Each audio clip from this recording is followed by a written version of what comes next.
નમસ્કાર દર્શક મિત્રો, હું છું દર્શના જોશી. તમે જોઈ રહ્યા છો લોક સામના ન્યૂઝ. તો જોઈએ આજના સમાચાર અમરેલીથી અમારા રિપોર્ટર દિનેશ ધાતલ સાથે. અમરેલી શાંતાબા ગજેરા હોસ્પિટલમાં મહિલાને કોથળીના ઓપરેશન માટે દાખલ કરાયા હતા, જ્યાં ડોક્ટરની બેદરકારીથી મોત થયાના આક્ષેપો થયા છે અને દેવી પૂજક સમાજ દ્વારા અમરેલી શાંતાબા ગજેરા હોસ્પિટલના પ્રાંગણમાં અનશન પર બેઠા. ત્યાં સુધી ન્યાય ના મળે ત્યાં સુધી અનશન ચાલુ રહેશે અને ત્યાં સુધી મરણ પામેલી મહિલાની લાશને સ્વીકારવામાં નહીં આવે. આજે 10 દિવસ થયા છતાં તંત્રના પેટનું પાણી હલતું નથી. એક મહિલાનું મૃત્યુ થયું હોય, એક સમાજ 10 દિવસથી અનશન પર હોય, સાંભળનાર તંત્રમાં કોઈ નથી. આ નિંભર તંત્રમાં આ નાના સમાજ માટે કોઈ સહાનુભૂતિ નથી. આ સમાજની વાત કોઈ સાંભળનાર નથી. ત્યારે આજે ભનુબેન હરેશભાઈ મધુરિયાના મોતને 10 દિવસ થતા સમાજ દ્વારા અમરેલી શહેરના માર્ગો પર મૌન મીણબત્તી રેલી કાઢવામાં આવી. અમરેલીના માર્ગો પર હાથમાં મીણબત્તીઓ લઈને પુરુષો તથા મહિલાઓ મૌન રેલી સ્વરૂપે શહેરના માર્ગો પર ફરી અને હોસ્પિટલના મેદાનમાં પરત ફર્યા હતા અને સમાજ સુધી એમની પીડા પહોંચાડવાની કોશિશ કરી હતી. કોઈ તો એમને ન્યાય અપાવશે એવી આશા સાથે રેલી હોસ્પિટલ ખાતે પૂર્ણ કરી. એક સભાનું આયોજન પણ કરેલું હતું.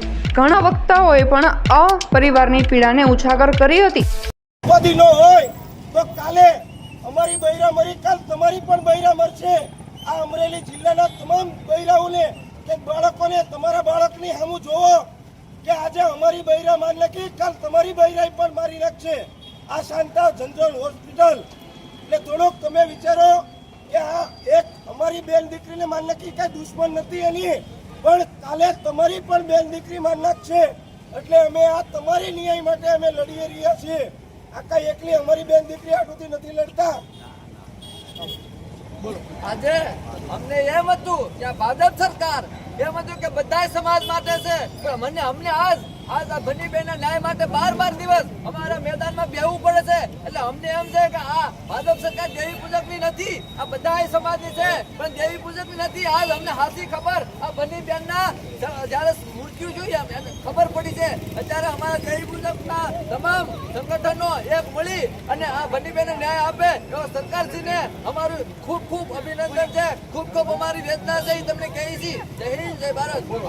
આજે 12 દિવસથી આ ભનીબેન જે કોથળીના ઓપરેશન માટે સિવિલ હોસ્પિટલ શાંતાબા હોસ્પિટલની અંદર આવેલા અને સામાન્ય એક જે ઓપરેશન હોય અને એને બીજા દિવસે ખબર પડે કે એને મારી નાખવામાં આવ્યા છે અને ગુજરાતમાં આવા હજારોમાંથી એવા નહીં, શાંતાબા હોસ્પિટલના 10 થી 15 કેસ એક મહિનાની અંદર પકડી નાખવામાં આવ્યા છે.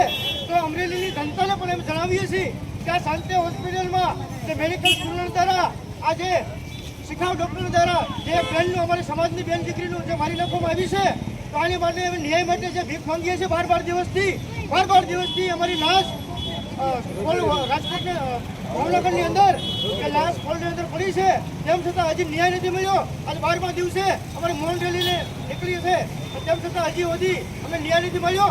જ્યાં સુધી ન્યાય નહીં મળે ત્યાં સુધી અમે આ રેલી અને આંદોલન છે અમારું ચાલુ રહેશે. આજે દેવી પૂજકના ભનીબેનને 12મો દિવસ છે અને 12મા દિવસને આજે ધ્યાને લઈ આજે અમારી ભાષામાં કહેતા હોય કે દાડો હોય, પણ આ દાડાનો મુલાજો નથી રાખ્યો આ સરકારે કે આ જે તંત્ર છે એને અમારી ફરિયાદ લેવામાં નથી આવી.